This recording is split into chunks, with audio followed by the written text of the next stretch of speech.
Voici une vidéo d'animation qui permet de visualiser à la fois l'intention des articles du Code de plomberie ainsi que la règle de l'art du métier de la plomberie qui s'applique au réseau sanitaire d'évacuation et de ventilation d'une maison résidentielle. Au Québec, la réglementation est claire. Seuls les entrepreneurs titulaires d'une licence en plomberie émise par la Corporation des maîtres mécaniciens en tuyauterie du Québec peuvent effectuer des travaux à l'intérieur d'une maison résidentielle. De plus, la réglementation permet également, et ce sous certaines restrictions, aux constructeurs propriétaires d'effectuer eux-mêmes ou de faire exécuter des travaux de plomberie. De façon générale, tous les travaux de plomberie sont sujets à l'inspection et doivent être déclarés à la Régie du bâtiment du Québec. Le tuyau de drainage, communément appelé le drain français, situé au pourtour extérieur de la semelle du bâtiment, ainsi que les cheminées d'accès ne font pas partie de la tâche ni de la responsabilité de l'entrepreneur en plomberie. Cette responsabilité est reléguée à l'entrepreneur des fondations de la maison qui réfère à l'article 9.14.5.1 du Code de construction du Québec. Les cheminées d'accès doivent être ajustées à la hauteur du sol fini. Les cheminées d'accès permettent le passage d'une caméra jusqu'au tuyau de drainage pour cibler directement le problème sans avoir à effectuer des travaux d'excavation sur le terrain. Le tuyau de drainage perforé de 4 pouces de diamètre ne doit pas être installé plus haut que le dessus de la semelle de fondation. Il doit être installé en continu pour regrouper et canaliser les eaux souterraines vers l'intérieur de la maison afin de les épurer des matières solides telles le sable et le gravier avant de les canaliser vers le réseau de la voie publique. L'article du Code de plomberie 2.4.5.3.1. Le raccordement d'un tuyau de drainage à un réseau d'évacuation doit être exécuté en amont d'un siphon comportant un regard de nettoyage. L'article 2.4.7.1.2. Il faut installer un regard de nettoyage en amont et directement au-dessus de tout siphon de course. L'article 2.4.7.4.3. Aucun changement de direction n'est permis entre le regard de nettoyage et le siphon qu'il dessert. L'article 2.4.7.4.4. Le changement maximal de direction admis pour la tuyauterie reliant un regard de nettoyage à un tuyau d'évacuation d'eau usée est de 45 degrés. Ici, prenez note que la branche du raccord Y n'est pas incluse dans le cumul de 45 degrés. L'article 2.4.7.2.5. Les regards de nettoyage pour le curage dans un sens doivent être installés pour permettre de curer dans le sens de l'écoulement. L'article 2.4.9.4.1. Le diamètre de tout collecteur principal et de tout branchement d'égout raccordé au réseau d'égout public situé en aval du regard de nettoyage principal doit être d'au moins de 4 pouces. Sous réserve de l'article A2.4.8.1, le tableau 2.4.19 du branchement d'égout pluvial nous indique le diamètre et la pente minimale et plus d'écoulement à appliquer sur cette tuyauterie. Le tableau 2.4.7.2 nous indique que le diamètre du regard de nettoyage doit être de 4 pouces et plus. L'article 2.4.6.4.3. Lorsqu'un siphon de course est situé sous le niveau de la rue adjacente, il faut installer un clapet anti-retour sur chaque tuyau d'évacuation qui est raccordé à un collecteur principal pluvial. L'article 2.4.7.1.10. Dans un système séparatif, le collecteur d'eau pluviale doit être situé à gauche du collecteur sanitaire en regardant vers la rue, vue du bâtiment. C'est la même chose pour le collecteur principal sanitaire. Le diamètre du tuyau situé en aval du regard de nettoyage principal doit être de 4 pouces et plus. Le raccord Y doit être installé pour curer dans le sens de l'écoulement et il doit avoir un diamètre de 4 pouces ainsi que le regard de nettoyage. Le changement cumulatif de direction situé entre le regard de nettoyage et le tuyau d'évacuation ne doit pas dépasser 45 degrés. Le diamètre de tout collecteur principal sanitaire situé en amont du regard de nettoyage principal est déterminé par la somme des facteurs d'évacuation de tous les appareils de plomberie figurant au tableau 2.4.9.3. Ici, la charge hydraulique totale de la maison résidentielle est de 19,5 facteurs d'évacuation. Le tableau 2.4.10.6c est utilisé pour déterminer le diamètre et la pente d'écoulement et plus du tuyau. La pente d'écoulement doit être de 1,50 ou de 1/4 de pouce par pied et plus, et le diamètre doit être d'au moins de 3 pouces. Sous réserve de l'article A2481, il n'existe pas de pente maximale d'écoulement pour un collecteur principal sanitaire. En effet, en accentuant la pente des tuyaux, on accélère en effet le mouvement du liquide, ce qui facilite d'autant l'entraînement des matières solides susceptibles de s'y déposer et de les obstruer. Il est donc de la responsabilité du plombier d'ajuster la pente d'écoulement maximale disponible sur un collecteur principal sanitaire. L'article 24742. Aucun regard de nettoyage ne doit être installé dans un plancher de manière à constituer un danger et ne doit en aucun temps servir d'avaloir de sol. L'article 24716. Tout collecteur principal doit être pourvu d'un regard de nettoyage situé le plus près possible de l'endroit d'où il quitte le bâtiment. Les villes et municipalités ont des exigences particulières quant au diamètre et type de tuyauterie à utiliser sur leur territoire pour le branchement d'égouts pluvial et sanitaire. Normalement, un tuyau de type SDR 35 de 6 pouces est exigé pour le pluvial et un SDR 28 de 5 pouces pour le sanitaire.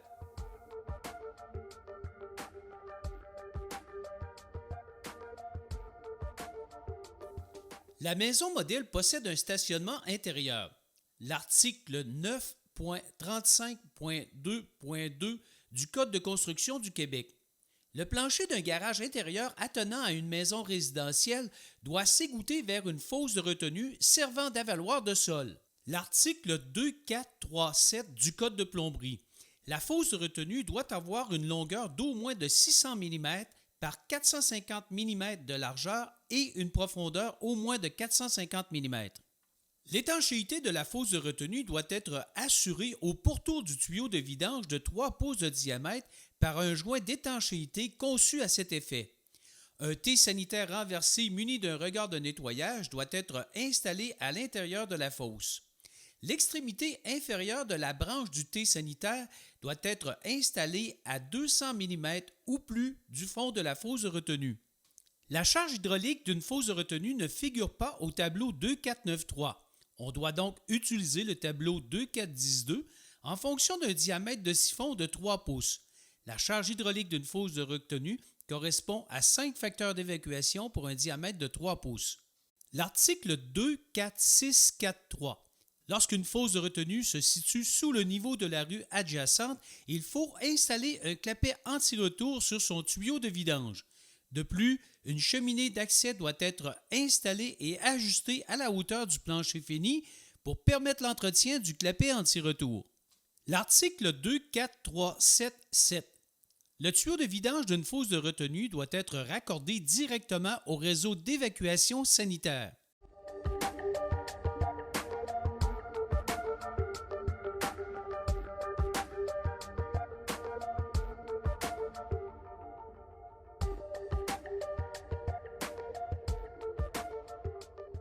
La charge hydraulique d'un lave-vaisselle raccordé à un évier de cuisine figure au tableau 2493 et correspond à 1,5 facteur d'évacuation. L'article 22313. Tout siphon d'un évier de cuisine doit être muni à son point bas d'un regard de nettoyage. L'article 24719. Le changement cumulatif de direction entre les regards de nettoyage installés sur le tuyau de vidange d'un évier de cuisine ne doit pas dépasser 90 degrés. L'article A24711. Le regard de nettoyage d'un tuyau de vidange d'un évier de cuisine ne peut pas être constitué que par un seul bouchon de vidange du siphon d'un évier de cuisine. Il faut donc prévoir un regard de nettoyage distinct. L'article 24516. Un lave-vaisselle domestique qui rejette l'eau par le branchement direct à la tubulure de sortie d'un évier de cuisine, la canalisation de refoulement de la pompe doit remonter aussi haut que possible sous le comptoir et être raccordée du côté admission du siphon de l'évier au moyen d'un raccord en Y. L'article 25631. Le bras de siphon d'un appareil sanitaire ne doit pas comporter un changement de direction cumulatif de plus de 135 degrés situé entre le déversoir du siphon et son tuyau de ventilation.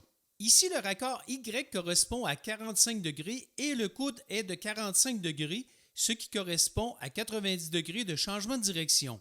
L'article 256.3.1 est l'un des plus importants du Code de plomberie et ce pour n'importe quel appareil sanitaire. La pente d'écoulement du bras de siphon doit être de 1/4 de pouce par pied et plus, mais la dénivellation totale située entre son tuyau de ventilation et son déversoir de siphon ne doit pas dépasser son diamètre interne.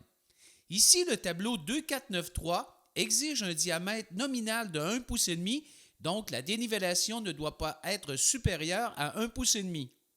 La colonne de ventilation primaire canalise de l'air pour 1,5 facteur d'évacuation et est raccordée à une colonne de chute de 1,5 pouce de diamètre. Au fin du tableau 2584, le diamètre d'une colonne de ventilation primaire est déterminé d'après sa charge hydraulique et de sa longueur développée comprise entre son extrémité inférieure jusqu'à l'air libre. Ici, la longueur développée correspond à 16 mètres. Pour déterminer le diamètre d'une colonne de ventilation primaire dans le code de plomberie, vous devez d'abord repérer le diamètre de la colonne de chute du tableau 2584 sur laquelle cette colonne de ventilation primaire sera installée. Dans notre exemple, la colonne de chute de l'évier de cuisine et du lave-vaisselle est de 1,5 pouce. Le tableau nous indique qu'une colonne de ventilation primaire de 1,5 pouce peut avoir une longueur développée de 46 mètres avec une charge hydraulique de 8 facteurs d'évacuation. Le diamètre situé exclusivement entre les TY doit être de 1,5 pouce. Ici, dans un but de bien comprendre le tableau 2584, si la longueur développée jusqu'à l'air libre était seulement de 15 mètres, un diamètre de 1,5 pouce aurait pu être installé entre les TY de la colonne de ventilation primaire. La maison modèle possède une salle de mécanique où sont raccordés au réseau sanitaire un bac à laver et un avaloir de sol de 3 pouces de diamètre. L'article 9.32 du Code de construction du Québec exige que dans toute habitation, il faut prévoir un système de ventilation. L'échange entre l'air chaud vicié de l'habitation et l'air froid pur de l'extérieur provoque une eau de condensation qui doit être évacuée vers le réseau sanitaire. L'article 24211 du Code de plomberie. Le dispositif d'évacuation d'un système de ventilation doit être raccordé indirectement. L'article 23311.2. La hauteur minimale de la coupure anti-retour doit être d'au moins de 25 mm.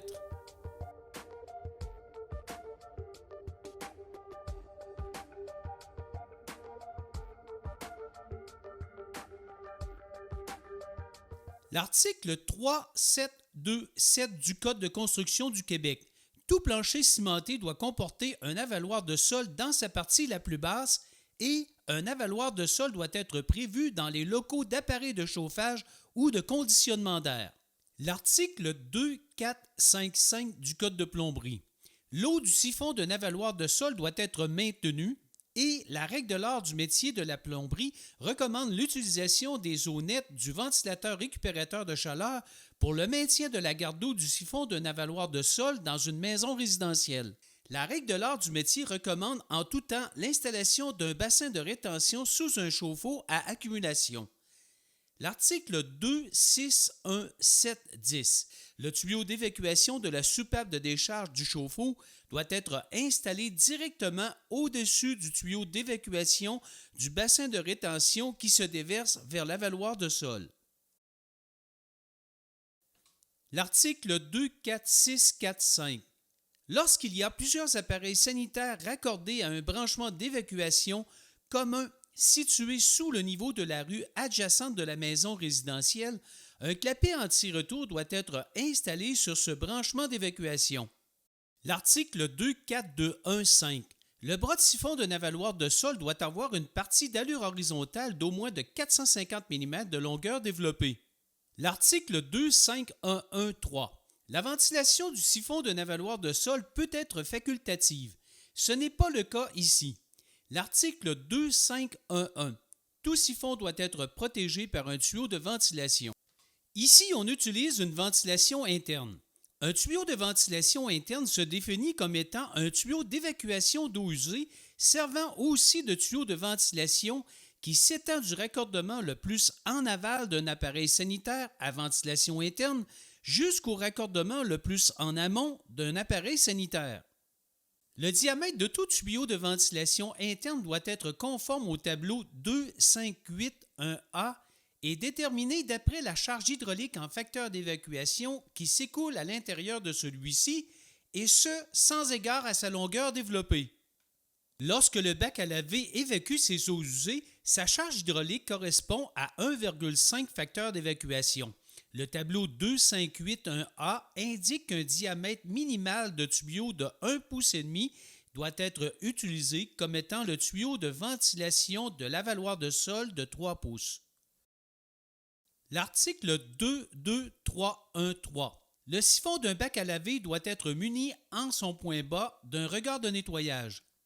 Le bras de siphon correspond au segment de tuyau situé entre le sommet de la garde d'eau du siphon et le raccord TY du tuyau de ventilation. De plus, il est de la responsabilité de l'installateur plombier d'ajuster la pente d'écoulement du bras de siphon en respectant l'article 25631 en regard des paragraphes A, B, C. Le prolongement vertical d'un tuyau de ventilation interne se nomme un tuyau de ventilation secondaire. Sous la réserve du tableau 2571, c'est le tableau 2583 qui détermine la longueur développée maximale en mètres d'un tuyau de ventilation secondaire de 1,5 pouce de diamètre en fonction de sa charge hydraulique et de sa longueur développée. Au fin du tableau 2583, la longueur servant au calcul est à partir du TY sanitaire jusqu'à la colonne de ventilation primaire. Elle correspond à 6 mètres et sa charge hydraulique servant au calcul est de 4,5, soit la somme des facteurs d'évacuation desservis par le tuyau de ventilation. Le tableau 2583 nous indique qu'un diamètre de tuyau de 1,5 pouce peut avoir une longueur développée de 30 mètres avec une charge hydraulique de 8 facteurs d'évacuation. On poursuit l'analyse du réseau de ventilation de la maison modèle. Le segment identifié demeure la colonne de ventilation primaire numéro 2 de l'évier cuisine. La charge hydraulique est augmentée à 6 facteurs d'évacuation et sa longueur développée demeure de 16 mètres. L'article 25721. Le diamètre d'une colonne de ventilation primaire ne doit pas être inférieur à celui des tuyaux de ventilation qui y sont raccordés. Le premier segment de la colonne de ventilation primaire est de 1,5 pouce et celui du tuyau de ventilation secondaire est de 1,5 pouce. Ce deuxième segment de la colonne de ventilation primaire numéro 2 doit donc être d'au moins de 1,5 pouce. Au fin du tableau 2584, vous devez toujours repartir avec le diamètre de la colonne de chute de 1,5 pouce correspondant à l'évier de cuisine. Une colonne de ventilation primaire de 1,5 pouce peut avoir une longueur développée de 46 mètres avec une charge hydraulique de 8 facteurs d'évacuation. Le segment identifié se nomme un tuyau de ventilation secondaire de la salle de bain de la maison modèle. Sa charge hydraulique est de 6,5 facteurs d'évacuation et sa longueur développée servant au calcul est de 6 mètres jusqu'à la colonne de ventilation primaire numéro 2. Le tableau 2583 nous indique qu'un diamètre de 1,5 pouce peut avoir une longueur développée de 30 mètres avec une charge hydraulique de 8 facteurs d'évacuation. On poursuit l'analyse du réseau de ventilation. Le segment identifié demeure la colonne de ventilation primaire numéro 2 de l'évier de cuisine. La charge hydraulique est augmentée à 12,5 et sa longueur demeure de 16 mètres. Au fin du tableau 2584, vous devez toujours repartir avec le diamètre de la colonne de chute de 1,5 pouce correspondant à l'évier de cuisine. Une colonne de ventilation primaire d'un diamètre de 1,5 pouce est insuffisant car la longueur développée se limite à 15 mètres pour une charge hydraulique de 24 facteurs d'évacuation. On doit donc augmenter à un diamètre de 2 pouces pour une longueur développée de 46 mètres. Le diamètre du tuyau situé exclusivement entre les TY doit être de 2 pouces en fonction du tableau 2584. La pente d'écoulement des tuyaux de ventilation. L'article 25611. Les tuyaux de ventilation ne doivent pas permettre l'accumulation d'eau. La règle de l'art du métier préconise une pente d'écoulement de 1,50 ou de 1/4 de pouce par pied et plus à partir de la colonne de ventilation primaire de 3 pouces vers les appareils de plomberie. Les supports de tuyauterie d'allure horizontale, le tableau 2, 3, 4, 5. Pour les tuyaux de plastique ABS, des supports doivent être installés dans tous les changements de direction dans le plan vertical et horizontal. De plus, la distance entre les supports ne doit pas dépasser 1,2 m. Pour déterminer le diamètre et la pente d'écoulement d'un collecteur principal sanitaire, il faut se référer au tableau 2, 4, 10, 6C en fonction de la charge hydraulique qui s'écoule dans le collecteur. Ici, pour bien identifier ce segment, il s'agit du tuyau enfoui le plus profond sous terre vers lequel se canalisent toutes les eaux usées de la maison résidentielle. Ici, la charge hydraulique totale correspond à 19,5 facteurs d'évacuation. Sous réserve de l'article 24922, le diamètre d'un collecteur principal sanitaire doit être de 3 pouces et plus pour une charge hydraulique maximale de 27 facteurs d'évacuation et il doit être installé avec une pente d'écoulement de 1,50 ou 1/4 de pouce par pied et plus. Le tuyau de plastique B&Q enterré sous un bâtiment comme celui du collecteur principal sanitaire doit être approuvé pour la norme CSA B182.1 avec une rigidité d'au moins de 320 kPa à l'écrasement. Le tableau A225 situé en annexe du code de plomberie interdit l'utilisation du tuyau de plastique B&Q non enterré dans un bâtiment. On doit donc effectuer un changement de tuyauterie vers celui du plastique ABS certifié pour la norme CSA B181.1. L'article 25845. Au moins une colonne de chute doit se prolonger en colonne de ventilation primaire et avoir un diamètre minimal de 3 pouces jusqu'à sa sortie au toit. L'article 24717. Toute colonne de chute doit être pourvue d'un regard de nettoyage. L'article 2344. Un support de fixation doit être installé à la base de toute tuyauterie verticale au niveau du plancher. L'article 2243. Les coudes de 90 ne doivent pas être utilisés pour le changement de direction des eaux usées de la verticale vers l'horizontale. On doit donc utiliser 2 coudes de 45 pour effectuer le changement de direction des eaux usées au pied d'une colonne de chute. De plus, la règle de l'art du métier de la plomberie recommande une longueur de tuyau de 2 fois le diamètre entre les coudes de 45 degrés. Ici, un diamètre de 3 pouces, donc une longueur de 6 pouces est exigée entre les coudes de 45. L'article 25411. Toute colonne de chute doit être prolongée vers le haut en colonne de ventilation primaire. L'article 25845 exige un diamètre de 3 pouces jusqu'à sa sortie au toit. Une colonne de ventilation primaire qui se raccorde à une autre colonne de ventilation primaire, son nom change pour un collecteur de ventilation. Au fin du tableau 2583, un collecteur de ventilation est déterminé d'après sa charge hydraulique et sa longueur développée comprise entre le raccordement le plus éloigné d'un tuyau d'évacuation d'eau usée et l'air libre. Ici, la charge hydraulique correspond à 14,5 facteurs d'évacuation et sa longueur développée comprise entre le raccordement le plus éloigné d'un tuyau d'évacuation d'eau usée et l'air libre est de 18 mètres. Au fin du tableau 2583, un collecteur de ventilation d'un diamètre de 3 pouces est non limité par une longueur développée lorsqu'il canalise 20 facteurs d'évacuation à l'intérieur de celui-ci.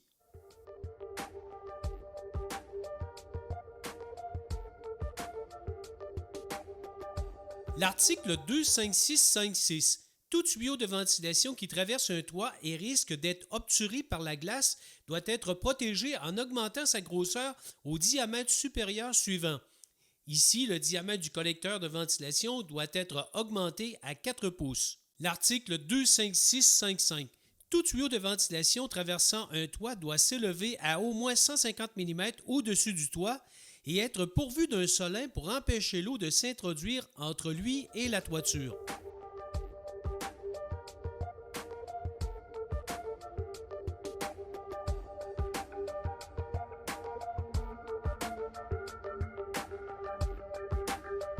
Voici les appareils de la salle de bain de la maison modèle. On y retrouve une baignoire gauche, un lavabo sur colonne, une cuvette à réservoir de chasse, ainsi qu'une machine à laver et une sécheuse. Le tableau 2493 nous indique que le diamètre du tuyau de vidange d'une machine à laver doit être de 2 pouces. L'article 24933. La tubulure du siphon d'une machine à laver doit être équipée d'un tuyau vertical d'au moins de 600 mm mesuré à partir du sommet de la garde d'eau du siphon et se terminant au-dessus du niveau de débordement de la machine à laver. Ici, il est important de clarifier que le niveau de débordement correspond à la cuve interne de la machine à laver. L'installation du bras de siphon doit respecter l'article 256.3.1 pour les paragraphes ABC.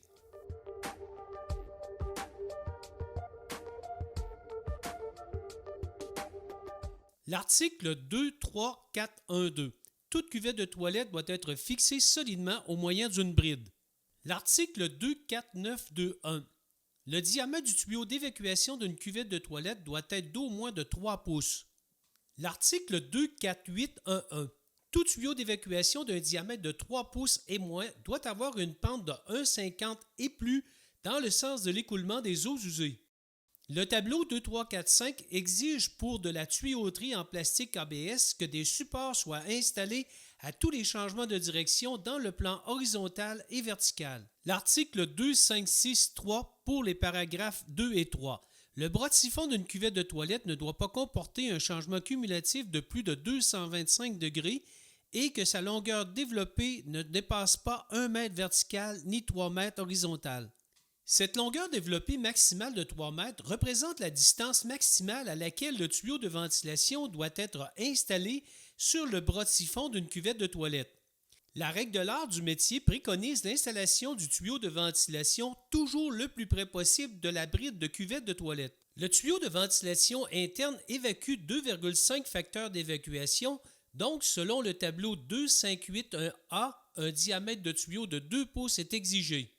L'article 2.4.2.1.5. Le bras de siphon d'une baignoire doit avoir une partie d'allure horizontale de 450 mm et plus de longueur développée avant son raccordement à la ventilation interne.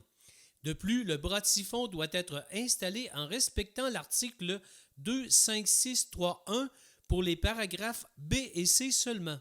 Le tuyau de ventilation interne se dirige vers le raccordement du lavabo sur colonne. Sous la réserve des tableaux 2.5.7.1 et du tableau 2.5.8.1a, le diamètre du tuyau doit être de 1,5 pouce et ce, sans égard à sa longueur développée.